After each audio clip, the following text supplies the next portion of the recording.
দুর্গাপুরে অচল জলের এটিএম ঘিরে বিজেপির অভিনব প্রতিবাদ। দীর্ঘদিন ধরে অচল হয়ে পড়ে থাকা জলের এটিএমকে ঘিরে অভিনব প্রতিবাদে নামল বিজেপি। রবিবার সকালে দুর্গাপুর মহকুমা হাসপাতাল ও ইএসআই হাসপাতাল সংলগ্ন এলাকায় দুটি জলের এটিএমে ফুল মালা দিয়ে প্রতীকী শ্রাদ্ধ করে বিক্ষোভ দেখান বিজেপি নেতৃত্ব ও কর্মীরা। বিজেপির অভিযোগ, কয়েক বছর আগে দুর্গাপুর নগর নিগম শহরের বিভিন্ন প্রান্তে প্রায় 16টি জলের এটিএম চালু করেছিল। উদ্দেশ্য ছিল স্বল্প মূল্যে সাধারণ মানুষের কাছে বিশুদ্ধ পানীয় জল পৌঁছে দেওয়া। কিন্তু দীর্ঘদিন ধরেই অধিকাংশ এটিএম অচল অবস্থায় পড়ে রয়েছে। বহুবার পুরসভাকে জানানো হলেও সমস্যার কোনো সমাধান হয়নি বলে অভিযোগ।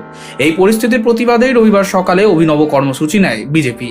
দলের নেতা অমিতাভ বন্দ্যোপাধ্যায় ও তরুণ দাসের নেতৃত্বে বিক্ষোভ কর্মসূচি অনুষ্ঠিত হয়।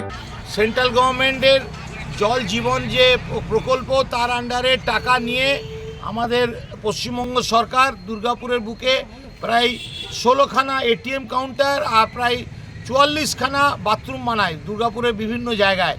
বেশিরভাগ বাথরুমে তালা লাগানো, বাথরুম ইউজ করা যায় না। আর যতগুলো এটিএম আছে, একটা এটিএমও চলছে না।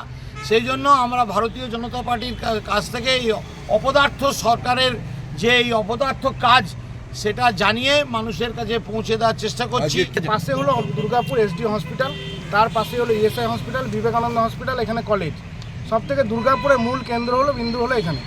এটা এই এটিএম নয়, 16খানা এটিএম এরকম পড়ে আছে। পাশে হাটকো মোড় থেকে শুরু করে ব্যানার্জিতি সব জায়গায় এটিএম।